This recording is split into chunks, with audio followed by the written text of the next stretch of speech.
Hello. आज हम पढ़ेंगे simple past tense. Simple past tense जो हमें दो एक्टिविटी बताता है, जिसकी हिंदी में पहचान होती है ता था ती थी ते थे, या फिर हम कह सकते हैं या ई ये। यानी ये हमें बताता है कार्य की पूर्णता। या ई ए होते हैं तो हमें कार्य की पूर्णता का पता चलता है, और यदि ता था ती थी ते थे हो तो हमें पता चलता है ये हमारी पास्ट हैबिचुअल एक्टिविटी को बताता है। यानी वाक्य के अंत में ता था ती थी ते थे हो तो हमारी पास्ट हैबिचुअल एक्टिविटी होगी, और यदि वाक्य के अंत में या ई ये हो तो इसका मतलब कि हमारा कार्य पूर्ण हो गया है।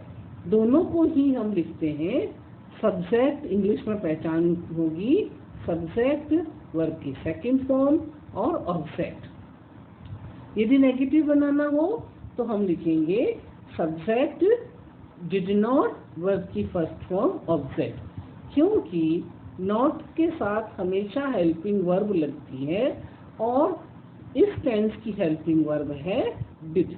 इस टेंस की हेल्पिंग वर्ब डिड है। जैसे प्रेजेंट सिंपल टेंस की हेल्पिंग वर्ब क्या थी? डज। उसी तरह से प्रेजेंट सिंपल टेंस की डू या डज थी। उसी तरह से इस टेंस की हेल्पिंग वर्ब है डिड। तो डिड नॉट के साथ में हमेशा वर्ब की फर्स्ट फॉर्म लगती है। यानी ये हमें ध्यान देने की बात है, ये ब्लंडर हो जाती है कि डिड के साथ वर्ब की सेकंड फॉर्म लगा देते हैं। नहीं, डिड के साथ में, डिड नॉट के साथ या डिड के साथ हमेशा वर्ब की फर्स्ट फॉर्म लगेगी।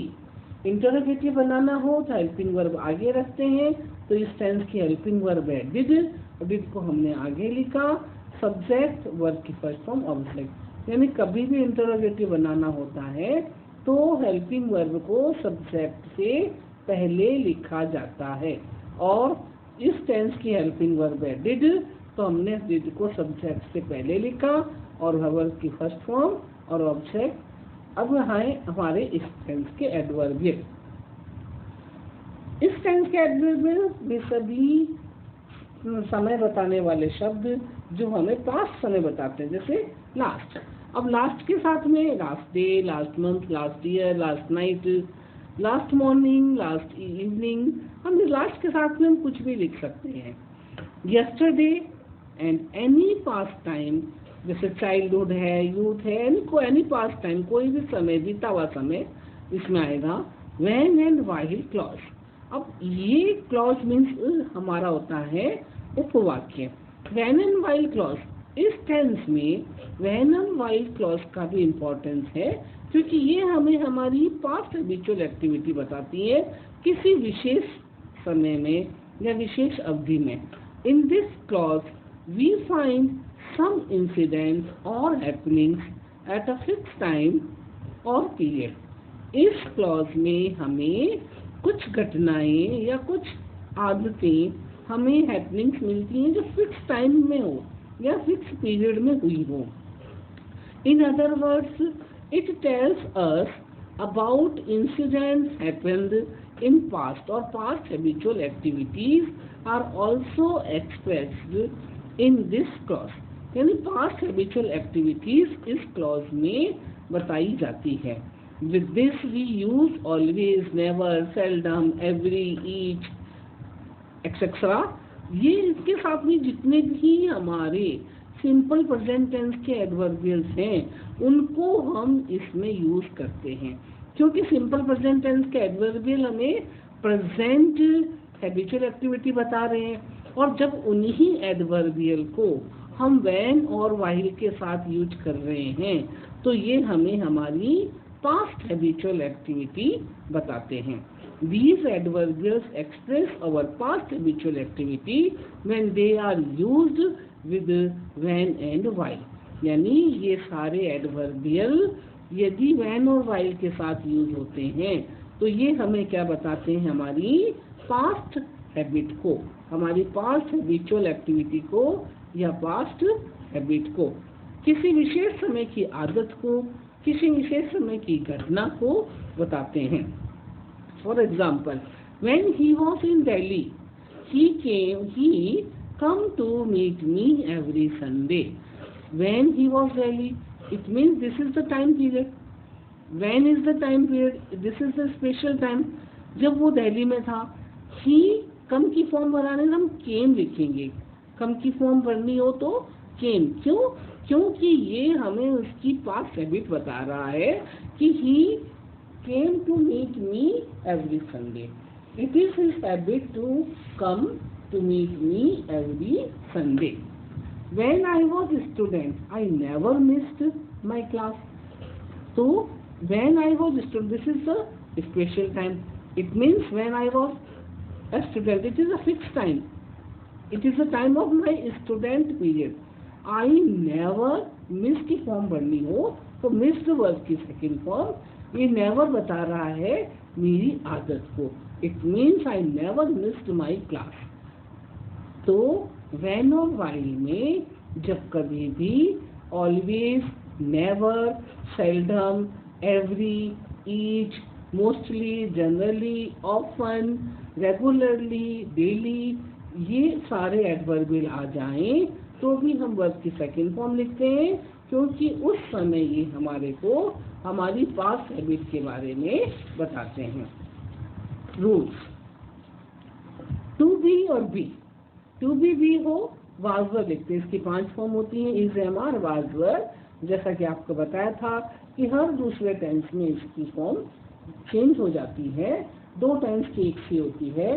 तो टू बी और बी में इस टेंस की फॉर्म होगी वाज और वर्ब। वाज और वर्ब इस टेंस के हेल्पिंग वर्ब नहीं है, इसके वाज और वर्ब इस टेंस की हेल्पिंग वर्ब नहीं है, बल्कि ये इस टेंस की लिंकिंग वर्ब है। यानी हेल्पिंग वर्ब न हो कि ये हमारी लिंकिंग वर्ब है। लिंकिंग वर्ब को हम कब यूज करते हैं? जब हमारे पास में सब्जेक्ट के तुरंत बाद में कोई नाउन हो, यानी वर्ब नहीं हो। यदि सब्जेक्ट के तुरंत बाद में वर्ब नहीं हो, नाउन हो, तो हम लिंकिंग वर्ब यूज करते हैं। और हेल्पिंग वर्ब कब होती है? जब सब्जेक्ट के तुरंत बाद में कोई वर्ब हो, तब हम हेल्पिंग वर्ब यूज करते हैं। तो इस टेंस की लिंकिंग वर्ब हो गई वाज और verb. Use of simple past tense, the simple past tense is used to indicate an action completed in the past. अब सिंपल पास्ट टेंस की हमने आपको पहले भी बताया था कि 2 यूज होते हैं, एक आदत बताता है, एक कार्य की पूर्णता बताता है।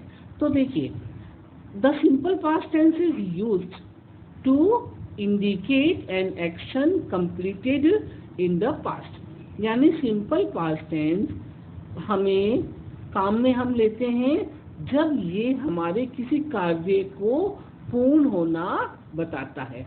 यानी जब कोई कार्य पूरा हो जाता है, उसका कोई इफेक्ट नहीं है, इम्पैक्ट नहीं है या इफेक्ट नहीं है हमारे वर्तमान पर, तो उसको हम हमेशा सिंपल प्रेजेंट में लिखते हैं।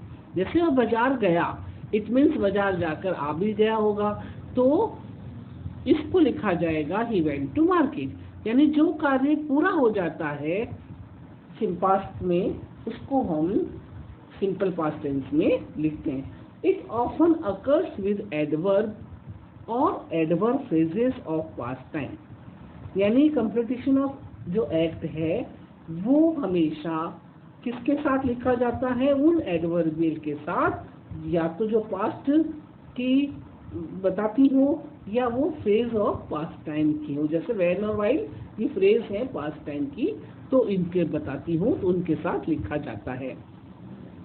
ये हमेशा हिंदी में कैसे शो होगा? या ई ये, यानी हिंदी में इनको शो करना होगा तो वाक्य के अंत में या ई ये लगेगा और इसको हम कहेंगे act of completion. The steamer sailed yesterday, ये कंप्लीशन एक्ट है। I receive this letter a week ago, यानी ये भी हमारा कार्य पूरा हो गया। She left this school last year, यानी कि ये भी कार्य की पूर्णता है। यानी तीनों सेंटेंस क्या बता रहे हैं? कार्य की पूर्णता। The steamer sailed yesterday, it means काम पूरा हो गया। I receive this letter a week ago, ये भी कार्य पूरा हो गया। She left this school last year, ये भी कार्य पूरा हो गया। इट मीन्स जो कार्य की पूर्णता है, एक्ट ऑफ कंप्लीशन है, वो हमेशा वर्ब की सेकंड फॉर्म में लिखा जाएगा। Sometimes this tense is used without an adverb of time. In such case, the time may be either implied or indicated by the context. कभी कभी ऐसा भी होता है कि इसमें कोई एडवर्ब ऑफ टाइम नहीं होता, यानी कि हम ये नहीं बता सकते हैं कि इसमें एडवर्ब क्या है। विदाउट एडवर्ब के भी हमें निश्चय हो जाता है कि ये पास्ट टाइम ही होगा, और उसके वाक्य के अनुसार और वाक्य के अकॉर्डिंग हमें समझ में आ जाता है। जैसे I learn Hindi in Jaipur, it means मैंने सीखी, तो पास्ट हो गया, ये कार्य पूरा हो गया।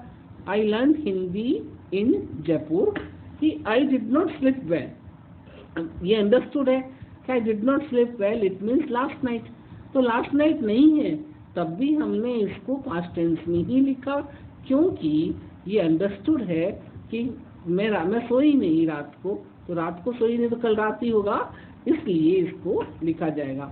Maharana Pratap was a great king, because Maharana Pratap was no more, अब वो नहीं है, इसलिए यहाँ पे जो वाज लग रहा है ये अपना अंडरस्टूड है पास्ट का लिखने का।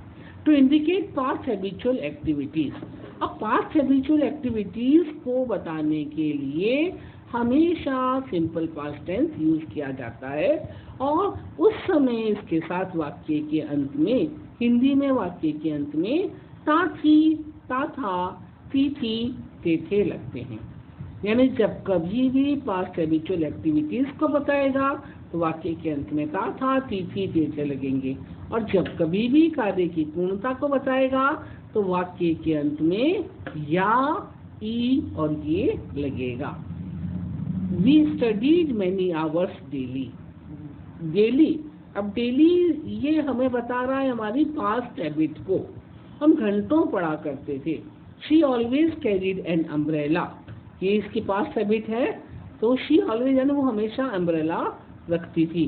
तो यानी ये हमें कहना चाहते हैं कि जब कभी भी हम पास्ट हैबिट को बताएं, पास्ट हैबिचुअल एक्टिविटी को बताएं, तो हम सिंपल पास्ट टेंस यूज करते हैं, और इस समय वाक्य के अंत में लगता है ता था, थी और थे। For example, my friends go to see movie yesterday, अब ये यस्टरडे कार्य की पूर्णता है, कंप्लीशन ऑफ वर्क है, वर्क की सेकंड फॉर्म, गो की second form went. Last year we not visit our village, this is also completion of an act. Last year we did not visit our village. In my childhood, this is habit. In my childhood, I forget to complete my homework. तो ये हमारी past habit है, I forgot to complete homework. My mother always give me 2 rupees. This ये हमारी past habit है। My mother always give me 2 rupees when I was in school. तो ये हमारी आदत बता रही है पास्ट हैबिट को, तो गिव के second form gave. When he lived in Jaipur, this is the special time or time period when he was in Jaipur. When he lived in Jaipur, it means when he was in Jaipur, he go to cinema once in a week. It means it is his habit that he went to see cinema once in a week. It means we want to show habit of the person when he was in Jaipur. It means when he lived in Jaipur. It means when he was in Jaipur, he went to see cinema once in a week. इसकी आदत है, इसकी past habit को बता रहा है। तो now हम ये बताएं कि सिंपल पास्ट टेंस हमें दो कार्य पूर्ण करवाता है, एक तो कार्य की पूर्णता और एक हमें बताता है हमारी पास्ट हैबिट को। जब ये कार्य की पूर्णता होती है तो हिंदी में वाक्य के अंत में लगता है या, ई, ये, और जब ये हमें हमारी पास्ट हैबिट को बताता है तो वाक्य के अंत में लगता है था, थी, थे। और दोनों में ही वर्ब की सेकंड फॉर्म लगती है और इसमें डिड हेल्पिंग वर्ब होती है इस टेंस की, और नॉट को यूज करने के लिए हम डिड को यूज करते हैं। लिंकिंग वर्ब इस टेंस की वाज वर्ब होती है। और जब भी हम पास्ट हैबिट को बताएंगे तो हम कोई भी विशेष टाइम के साथ में, चाहे व्हेन व्हाइल हो, चाहे कोई भी विशेष टाइम हो, उसके साथ में हम प्रेजेंट सिंपल टेंस के एडवर्बियल्स को यूज करेंगे, जैसे always, never, mostly, regularly, often आदि। Yes, okay, thank you.